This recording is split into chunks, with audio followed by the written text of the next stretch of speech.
हरे कृष्णा। अक्टूबर का महीना, कार्तिक का महीना बहुत ही शुभ और पवित्र है। इस महीने में बहुत सारे त्योहार आते हैं, जैसे कि दीपावली, धनतेरस, भाई दूज और बहुत सारे त्योहार आते हैं। तो यह महीना भक्ति का महीना है। श्रीमती राधा रानी का, उनका नाम उर्जेश्वरी है। तो कार्तिक महीने में भगवान की जितनी सेवा करेंगे उसका अधिक से अधिक फल मिलने वाला है। दिवाली का पावन पर्व 20 अक्टूबर 2025 को पूरे देश भर में धूमधाम से मनाया जाएगा। कार्तिक अमावस्या को मनाया जाने वाला यह पर्व बुराई पर अच्छाई की जीत का प्रतीक है। इस दिन सूर्यास्त के बाद लक्ष्मी पूजन का विधान है। लक्ष्मी पूजा के दौरान इस दिन आपको महालक्ष्मी माता की कथा का पाठ करना चाहिए और सिर्फ लक्ष्मी देवी की पूजा नहीं करनी चाहिए, साथ में नारायण की भी पूजा करो, क्योंकि जहाँ पे नारायण होंगे वहीं पे लक्ष्मी होंगी। तो अकेली लक्ष्मी नहीं पूजा करनी चाहिए, अकेली लक्ष्मी की।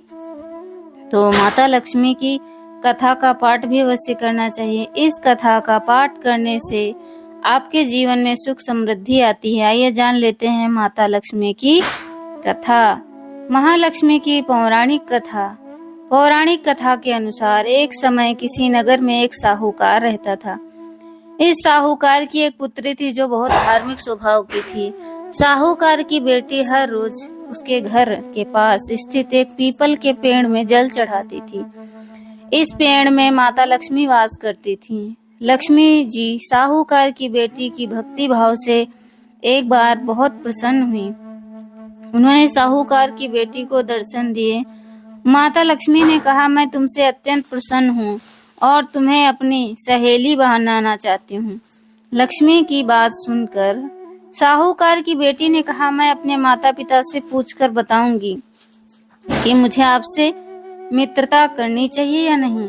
साहूकार की बेटी ने सारी बात अपने माता पिता को बताई। उन्होंने लक्ष्मी जी से मित्रता करने की इजाजत अपनी पुत्री को दे दी। मित्रता होने के बाद एक बार माता लक्ष्मी ने साहूकार की बेटी को अपने घर पर भोजन पर बुलाया। साहूकार की बेटी जब वहां पहुंची तो माता लक्ष्मी ने उसका सत्कार किया। लक्ष्मी जी ने अपनी सहेली को सोने चांदी के बर्तनों में भोजन परोसा और साथ ही एक कीमती रेशमी वस्त्र भी उसे भेंट किया।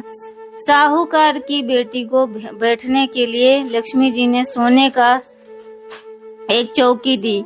इसके बाद साहूकार की बेटी ने स्वादिष्ट भोजन ग्रहण किया। भोजन के बाद लक्ष्मी जी बोली कि मैं कुछ दिन के उपरांत तुम्हारे घर आऊंगी। साहूकार की बेटी ने भी माता लक्ष्मी से कहा कि आप जरूर मेरे घर आएं। इसके बाद जब साहूकार की बेटी घर आई तो उसने अपने माता पिता को सारी बातें बताई, लेकिन बातें बताते बताते वो उदास हो गई। साहूकार ने जब उदासी का कारण पूछा तो बोली कि लक्ष्मी जी बहुत वैभवशाली हैं, वो मेरे घर आएंगी तो मैं उन्हें कैसे संतुष्ट कर पाऊंगी। बेटी की बात को सुनकर पिता ने कहा, तुम घर को स्वच्छ रखना, अच्छी तरह से घर की लिपाई पुताई करना, श्रद्धा से जो भी अन्न घर में हो उससे भोजन बनाना, लक्ष्मी जी जरूर प्रसन्न होंगी। पिता की बात पूरी होती उससे पहले एक चील उड़ती हुई उनके घर के पास से गुजरी और बेहद कीमती नौलखा हार साहूकार के आंगन में गिराकर चली गई।